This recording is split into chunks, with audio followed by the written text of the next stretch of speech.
Então prestem bem atenção porque o professor de defesa contra as artes das trevas aqui vai ensinar vocês a bloquearem um Avada Kedavra. Essa é uma lição muito avançada, hein? Estão prontos? Bora lá! Vamos ler alguns trechos de Harry Potter e a Ordem da Fênix. Esses são trechos do duelo entre Dumbledore e Voldemort. Não tenho mais nada a lhe dizer, Potter, falou ele calmamente. Você tem me aborrecido muitas vezes, por tempo demais. Avada Kedavra! Harry nem sequer abriu a boca para resistir. Sua mente estava vazia, sua varinha apontada inutilmente para o chão.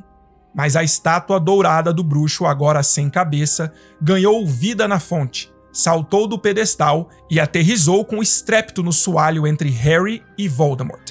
Assim, o feitiço apenas ricocheteou no peito da estátua quando ela abriu os braços para proteger o garoto. "Quê?" exclamou Voldemort olhando para os lados. E então sussurrou: Dumbledore.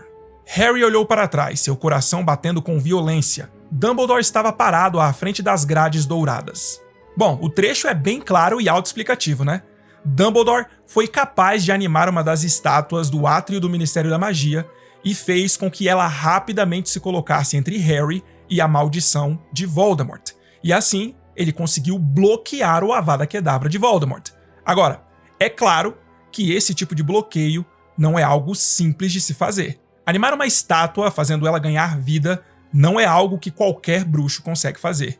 Além disso, é necessário muita agilidade, reflexos apurados e rapidez de raciocínio para executar um feitiço como esse antes que o raio verde da Maldição da Morte atinja o seu alvo. Mas aqui a gente está falando de Dumbledore, né? A gente não está falando de qualquer bruxo. Durante esse mesmo duelo, Dumbledore se defende da mesma forma de outro Avada Kedavra de Voldemort. Vejam só. Mais um jato de luz verde voou de trás do escudo de prata. Desta vez, foi o centauro de um só braço, galopando na frente de Dumbledore, que recebeu o impacto e se partiu em 1000 pedaços. Mas antes mesmo que os fragmentos batessem no chão, Dumbledore recuara a varinha e a vibrara como se brandisse um chicote. De sua ponta voou uma chama longa e fina que se enrolou em Voldemort com o escudo e tudo.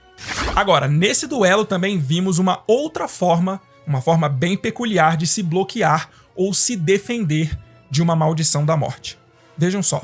Por um momento pareceu que Dumbledore vencera, mas então a corda de fogo se transformou em uma serpente que se desprendeu de Voldemort na mesma hora e se virou, sibilando furiosamente para enfrentar Dumbledore. Voldemort desapareceu. A serpente se empinou no soalho, pronta para atacar.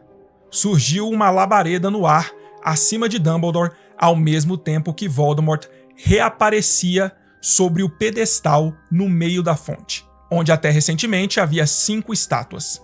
"Cuidado!" berrou Harry. Mas, enquanto gritava, outro jato de luz verde voou da varinha de Voldemort contra Dumbledore, e a serpente deu o bote. Fawkes mergulhou à frente de Dumbledore, abriu o bico e engoliu o jato de luz verde inteiro. Então rompeu em chamas e tombou no chão, pequena, enrugada e incapaz de voar. No mesmo instante, Dumbledore brandiu a varinha em um movimento fluido e longo. A serpente, que estava prestes a enterrar as presas nele, voou muito alto e desapareceu em um fiapo de fumaça negra. E a água na fonte subiu e cobriu Voldemort como um casulo de vidro derretido. Nesse trecho, nós vemos Fawkes engolindo o jato de luz verde do Avada Kedavra para proteger o Dumbledore. E como uma fênix, Fawkes é capaz de receber o impacto da maldição e logo em seguida renascer das cinzas. E aí algumas pessoas têm o entendimento de que Fawkes fez isso para proteger seu mestre sem que Dumbledore soubesse que a ave faria isso. Eu tenho uma interpretação um pouquinho diferente disso. Se tratando do Dumbledore, eu acho que Fawkes estava ali porque assim ele tinha planejado. A ave estava ali porque Dumbledore a trouxe com ele, justamente no caso dele precisar se defender de uma maldição da morte lançada pelo Voldemort. Assim como ele mesmo planejou deixar seu escritório dias antes, quando o ministro da magia deu ordem de prisão nele, e ele simplesmente desapareceu usando Fawkes. Eu acredito sinceramente que Dumbledore conhecia muito bem as habilidades mágicas e poderes de Fawkes. Ele sabia que podia usá-la em combate. Bem, pelo menos essa é a minha interpretação. É como eu entendo tudo isso. E vocês, o que acham? Bom, então até aqui A gente já viu que o Avada Kedavra pode ser bloqueado se um bruxo ou bruxa for capaz de colocar algo à sua frente para receber o impacto da maldição em seu lugar, como por exemplo, animar estátuas para se colocarem entre o alvo e o jato de luz verde do feitiço. Também vimos que uma fênix pode ser utilizada para receber o impacto da maldição e proteger o seu dono da morte, já que ao receber o feitiço, ela simplesmente renasceria das cinzas. Agora, existem outras 4 magias bem mais complexas que também podem servir de proteção contra uma maldição da morte. Porém, essas são magias muito raras e acontecem apenas em situações muito especiais. São magias que raramente acontecem. Aliás, não se sabe de outras ocasiões na história da magia, além dessas que eu vou citar, que essas magias tenham ocorrido e protegido alguém do Avada Kedavra. Não que usar uma fênix também para se proteger do Avada Kedavra seja algo corriqueiro, né? Afinal, a fênix é uma ave muito rara, mas vocês entenderam o que eu quis dizer. Vamos lá, magia número 1. A proteção sacrificial do amor. Essa é uma magia ancestral muito poderosa e duradoura, onde alguém que tem a opção de escolher viver, ainda assim escolhe morrer para proteger outra pessoa. E vejam, esse é um detalhe fundamental para que essa proteção ocorra. Como a autora mesmo disse uma vez, a pessoa precisa ter a opção de escolher viver. Precisa mesmo ser uma escolha consciente entre a vida e a morte, senão a proteção não ocorre. Esse foi o caso de Lillian Potter, que mesmo sem saber que causaria tal proteção, escolheu morrer na tentativa de salvar seu filho Harry, depois de Voldemort oferecer a ela a oportunidade de continuar viva se ela saísse de sua frente. Dessa forma, em 31 de outubro de 1981, Harry Potter se tornou o menino que sobreviveu, a única pessoa que sobreviveu ao receber um Avada Kedavra. Quando Lord Voldemort atacou o bebezinho Harry com o Avada Kedavra, a maldição da morte foi em direção ao Harry, mas ao acertar o bebezinho, ao invés de matá-lo, ela ricocheteou e se voltou contra o próprio Bruxo das Trevas que a lançou, destruindo assim não apenas o corpo de Voldemort, mas parte da casa dos Potter. Tamanho era o poder da maldição. E aí a gente já entra na segunda magia capaz de proteger alguém da maldição da morte, a Horcrux. Como explicou o professor Slughorn para o jovem Tom Riddle, Horcrux é a palavra usada para um objeto em que a pessoa ocultou parte da própria alma. Bem, a pessoa divide a alma, entende? Explicou o Slughorn. E esconde uma metade dela em um objeto externo ao corpo. Então, mesmo que seu corpo seja atacado ou destruído, a pessoa não poderá morrer, porque parte de sua alma continuará presa à terra intacta. Portanto, embora alguém que tenha feito uma Horcrux não consiga bloquear um Avada Kedavra por causa dessa magia, essa pessoa conseguiria sobreviver ao impacto dessa maldição, mesmo tendo seu corpo destruído. Foi exatamente isso que aconteceu com Voldemort em Godric's Hollow, quando ele assassinou os Potter e tentou matar o bebezinho Harry.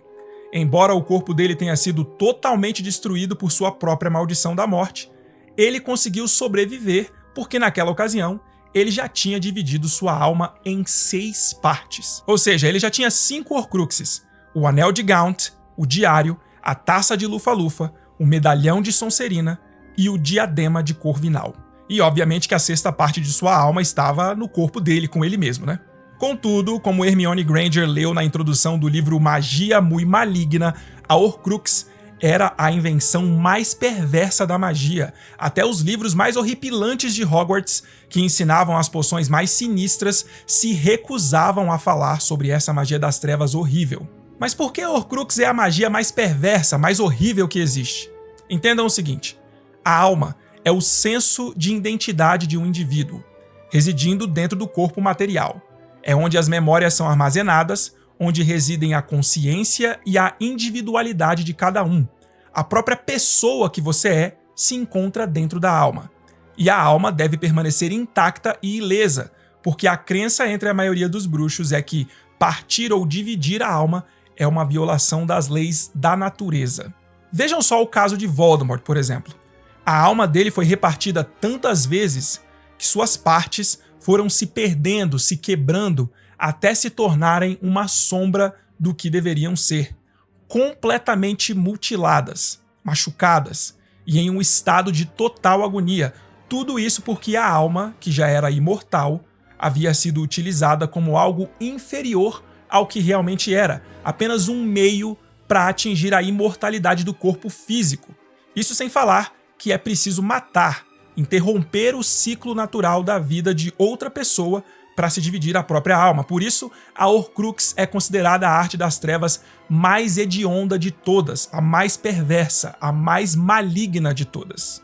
Portanto, qualquer pessoa que faça uma Horcrux passa a ter imediatamente uma vida amaldiçoada, a não ser que demonstre profundo remorso para consertar sua alma mutilada. Então, tendo tudo isso em mente, honestamente, eu acho que não vale muito a pena fazer uma Horcrux para se proteger de um Avada Kedavra. Magia número 3, varinhas de núcleos gêmeos.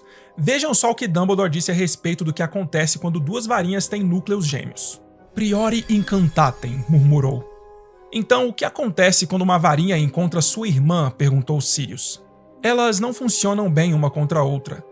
Se, no entanto, o dono de uma das varinhas forçar uma luta entre as varinhas, produzirá um efeito muito raro. Uma das varinhas forçará a outra a regurgitar os feitiços que realizou na ordem inversa, o mais recente primeiro, depois os que o antecederam. Essa ligação rara, que acontece quando uma varinha é forçada a atacar o dono da varinha, que é sua irmã, é capaz de bloquear o Avada Kedavra. Agora vejam, para que duas varinhas sejam consideradas irmãs, não basta que elas tenham o mesmo tipo de núcleo. Elas precisam ter sido feitas com o mesmo núcleo de uma mesma criatura mágica. Por exemplo, se duas varinhas tiverem pelos de unicórnio como seus núcleos, elas só serão gêmeas se esses pelos de unicórnio forem do mesmo unicórnio. E foi exatamente isso que aconteceu no caso de Harry Potter e Voldemort. Eles tinham varinhas que possuíam penas de uma mesma fênix, Fawkes, mais precisamente, a fênix de Dumbledore. E foi por isso que Voldemort não foi capaz de atingir Harry com a maldição da morte lá no final de Cálice de Fogo. Foi dessa forma que um Expelliarmus conseguiu bloquear um Avada Kedavra. Não foi o Expelliarmus em si, mas sim o fato das varinhas de Voldemort e Harry serem gêmeas, terem o mesmo núcleo. Inclusive, mais tarde, lá em Relíquias da Morte, Voldemort tenta atacar Harry novamente com uma maldição da morte, mas dessa vez utilizando a varinha de Lúcio Malfoy. Mas ainda assim, a varinha de Harry foi capaz de reconhecer Voldemort como dono da varinha que era sua irmã. E mais uma vez, o Avada Kedavra de Voldemort foi bloqueado. Magia número 4, a lealdade das varinhas. Vimos isso acontecer no final da saga de Harry Potter lá em Relíquias da Morte, no último duelo entre Harry Potter e Lord Voldemort. Como vocês sabem, Harry, e não Voldemort, era o verdadeiro mestre da varinha das varinhas naquela ocasião. E Harry sabia que ele era o dono da varinha que agora estava em posse de Voldemort. E como diz o texto do livro, Harry viu o jato verde da maldição de Voldemort ir de encontro ao seu próprio feitiço. Viu a varinha das varinhas voar para o alto, escura contra o nascente, girar pelo céu encantado em direção ao seu senhor que se recusava a matar e que viera, enfim, tomar legitimamente posse dela. Portanto, aqui temos um caso onde um Avada Kedavra foi bloqueado porque ele foi lançado com uma varinha que pertencia ao bruxo que estava sofrendo o ataque, e nessa ocasião, essa varinha se recusou a matar o seu mestre. Portanto, embora seja uma maldição extremamente poderosa, o Avada Kedavra não é infalível como muitos foram levados a acreditar. Já vão deixando o seu like e ativem o sininho de notificações para vocês não perderem nenhum vídeo. Caso você ainda não seja inscrito aqui no Wizarding Bruno, se inscreve aí e fique por dentro de tudo o que rola por aqui no canal. Agora você também pode se tornar membro da Ordem do Patrono, o clube de membros aqui do Wizarding Bruno. Por apenas R$ 6,99 por mês, você passa a ter acesso a uma série de benefícios exclusivos. Faça como essa galerinha aqui da tela de membros do canal e apoie ainda mais o Wizarding Bruno. Seja membro da Ordem do Patrono. Se você quiser apoiar ainda mais o Wizarding Bruno, comente nesse vídeo ou em qualquer outro vídeo do canal usando o Valeu Demais. O Valeu Demais é como o superchat das lives, só que para vídeos como esse aqui. Com o Valeu Demais, você faz uma contribuição extra para o canal, além de garantir que seu comentário será respondido.